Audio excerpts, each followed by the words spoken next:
Hello dear students, मैं doctor DK. Goyal, associate professor political science KKM. College Jamui आपके सामने एक अत्यंत महत्वपूर्ण स्वलिखित व्याख्यान लेकर उपस्थित हुआ हूँ जो BA part 1 honours paper second के इंडियन पॉलिटिकल थॉट से संबंधित है। पाठ का शीर्षक है पॉलिटिकल थॉट्स ऑफ तिलक, तिलक के राजनीतिक विचार या चिंतन। लोकमान्य तिलक के राजनीतिक विचारों का स्वरूप उनके द्वारा भारतीय राष्ट्रीय कांग्रेस की 1889 में सदस्यता प्राप्त करने से प्रारंभ होता है। प्रारंभिक समय में बिपिन चंद्र पाल और लाला लाजपत राय की भांति लोकमान्य तिलक भी उदारवादी विचारधारा के समर्थक थे, किंतु आगे चलकर इनके विचारों में परिवर्तन आया। भारत में ब्रिटिश शासन के राष्ट्रीय विरोधी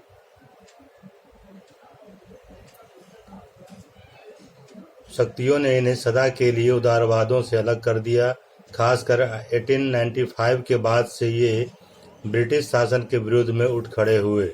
लोकमान्य तिलक के राजनीतिक विचारों से उनकी प्रमुख तथा शास्त्रीय मान्यताओं का स्पष्ट प्रभाव देखने को मिलता है।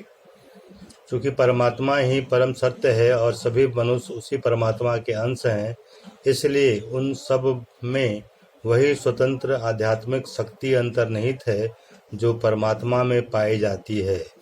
इसी प्रकार तिलक के राष्ट्रवाद का दर्शन आत्मा की परम स्वतंत्रता के वेदांती आदर्श और मैजनी वर्क, जे.एस. मिल एवं विल्सन की पाश्चात्य धारणा का समन्वय था। इसी समन्वय को तिलक स्वराज शब्द के द्वारा व्यक्त किया है। स्वराज एक बौद्धिक शब्द है जिसका प्रयोग महाराष्ट्र में शिवाजी के राजतंत्र के लिए किया जाता था। चूँकि तिलक का राष्ट्र दृष्टिकोण आध्यात्मिक था, इसलिए वे स्वराज को मनुष्य का अधिकार ही नहीं बल्कि उसका धर्म भी मानते थे। लोकमान्य तिलक के राजनीतिक विचारों को निम्नलिखित रूपों में व्यक्त किया जा सकता है। पहला, तिलक का राष्ट्रवाद और पुनरुत्थानवाद। तिलक का राष्ट्रवाद कुछ हद तक पुनरुत्थानवाद है, क्योंकि वे राष्ट्र में आध्यात्मिक शक्ति और नैतिक उत्साह उत्पन्न करने के लिए वेदों तथा गीता के संदेश को जनसाधारण के समक्ष रखना चाहते थे। 13 दिसंबर 1919 को मराठा के अंत में उन्होंने लिखा है कि सच्चा राष्ट्रवादी पुरानी नींव पर ही निर्माण करना चाहता है, जो सुधार पुरातन के प्रति घोर असम्मान की भावना पर आधारित है। उसे सच्चा राष्ट्रवादी रचनात्मक कार्य नहीं समझता। हम अपनी संस्थाओं को अंग्रेजियत के ढांचे में नहीं ढालना चाहते। सामाजिक तथा राजनीतिक सुधार के नाम पर हम उनका अराष्ट्रीयकरण नहीं करना चाहते। इन्होंने शिवाजी और गणपति उत्सवों को प्रोत्साहित इसलिए किया कि उनके द्वारा वर्तमान घटनाओं और आंदोलनों का ऐतिहासिक परंपराओं के साथ संबंध जोड़ा जा सके। ये हिंदू गौरव को डूबते नहीं देखना चाहते थे। व्यक्तिगत रूप से हिंदू धर्म एवं संस्कृति पर काफ़ी गर्व था, किंतु इसका अभिप्राय यह नहीं कि वे मुसलमानों के खिलाफ थे।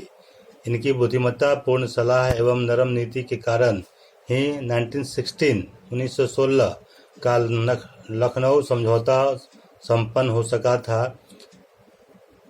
इतना ही नहीं, अली बंधुओं की मुक्ति का प्रस्ताव भी फ्रांस ने ही तिलक से किया था। वस्तुतः अपने व्यक्तिगत जीवन में भी हिंदू प्रिय होते हुए भी और अंशतः पुनरुत्थान होते हुए भी तिलक को मुसलमानों और ईसाइयों से कोई भेदभाव नहीं था। सेकंड पॉइंट, तिलक का राजनीतिक उग्रवाद अथवा आक्रामक राष्ट्रवाद। इनका राष्ट्रवाद आक्रामक था और भारतीय राजनीतिक क्षेत्र में उन्हें उग्रवादी राष्ट्रीयता का अग्रदूत माना जाता है। सन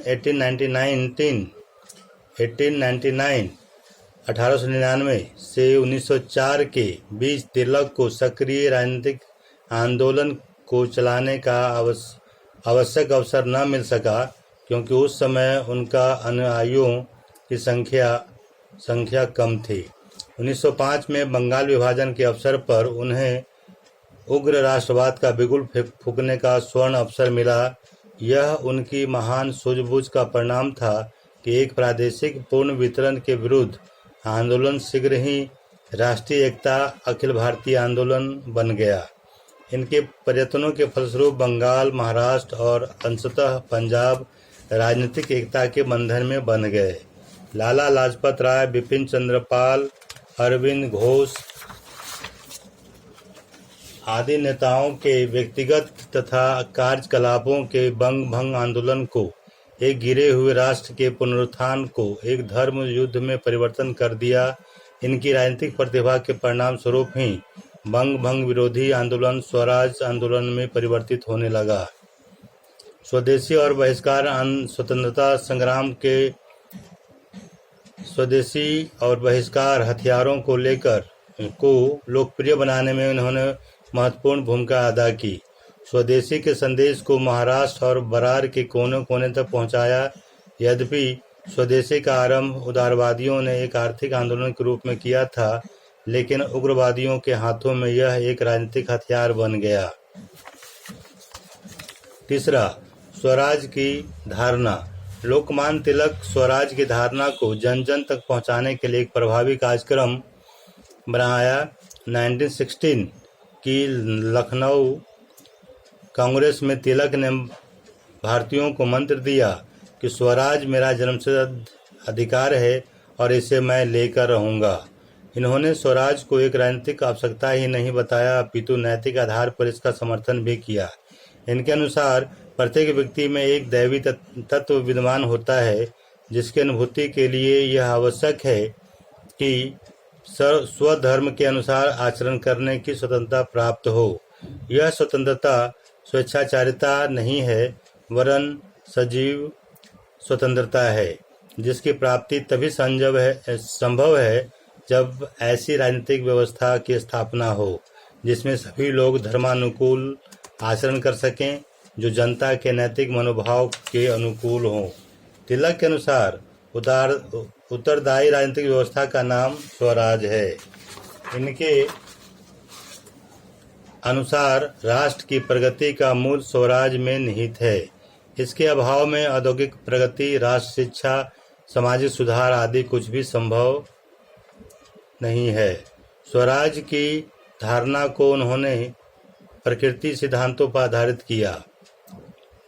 स्वराज व्यक्ति का प्राकृतिक अधिकार है और अंग्रेजों द्वारा भारत पर अधिकार जमाए रखना एक असहनीय प्रवृत्ति है। यह भारतीयों का सर्वोपरि कर्तव्य है कि वे स्वराज की प्राप्ति के लिए संघर्ष करें। चौथा, शांति सम्मेलन को व्यापक रूप प्रदान करना।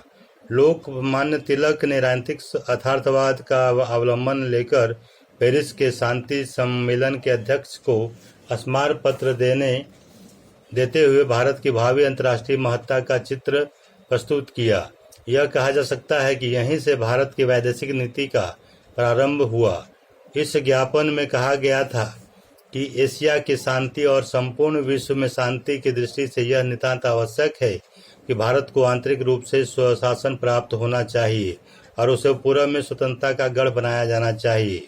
दूसरा, किसी भी सभ्य राष्ट्र के ऊपर उसकी सहमति के बिना अन्य राष्ट्र का शासन नहीं होना चाहिए। तीसरा, भारत अपने जन्म सिद्ध अधिकार के रूप में अपने लिए आत्मनिर्णय के अधिकार की मांग करता है।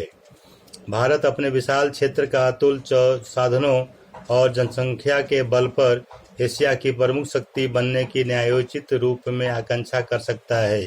पांचवा, राष्ट्र संघ ने भारत को प्रतिनिधित्व का वही अधिकार दिया जाए जो अन्य ब्रिटिश अधिराज्य को प्राप्त है। पांचवा पॉइंट, कांग्रेस डेमोक्रेटिक पार्टी का घोषणा पत्र। लोकमान्य तिलक व्यवहारिक राजनीतिज्ञ थे। इस कारण वे समय एवं परिस्थिति की मांग को देखकर इसका स्वशासन भारत में ब्रिटिश शासन के प्रति असहयोग में परिवर्तित हो गया। इस घोषणा पत्र में उन्होंने कांग्रेस तथा लोकतंत्र दोनों के प्रति अपनी अविचल भक्ति का उल्लेख किया। उन्होंने भारत की समस्याओं के समाधान करने के लिए लोकतांत्रिक सिद्धांत को ही युक्त मानते हुए शिक्षा तथा राजनीतिक मताधिकार के विस्तार को इस कार्य के दो प्रमुख अस्त्रों के रूप में माना। वे जाति अथवा रीति रिवाजों पर आधारित समस्त नागरिक धर्म निरपेक्ष अथवा सामाजिक अयोग्यताओं को दूर करने के पक्ष में थे। धार्मिक सहिष्णुता, धर्म की व्यक्तिगत पवित्रता तथा राज्य द्वारा इसको बाह्य आक्रमण से रक्षा करने के अधिकार एवं कर्तव्य में इनका पूरा विश्वास था। इसके साथ ही सामाजिक तथा आर्थिक न्याय के सिद्धांतों को भी स्वीकार किया गया। इसमें कहा गया कि मजदूरों के लिए उचित मजदूरी तथा उचित काम के घंटे की व्यवस्था की जाएगी और पूंजीपतियों तथा मजदूरों के बीच न्यायोचित संबंध स्थापित करने का प्रयत्न किया जाएगा। उसमें रेल मार्गों के राष्ट्रीयकरण का समर्थन किया गया। इसमें भाषा के आधार पर प्रांतों के पुनर्गठन का समर्थन भी किया गया। विपरीत विवेचन से स्पष्ट है कि लोकमान्य तिलक ने राजनीतिक यथार्थता की गहरी सूझबूझ थी और वे कोरे आदर्शवादी एवं स्वप्नदर्शी नहीं थे। लखनऊ का समझौता, स्वराज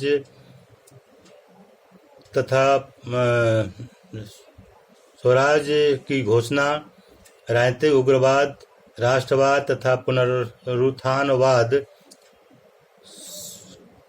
से यह प्रमाणित होता है कि लोकमान्य तिलक ने अपने समय की समस्याओं को यथार्थवादी दृष्टिकोण से देखने समझने की प्रतिभा थी। धन्यवाद।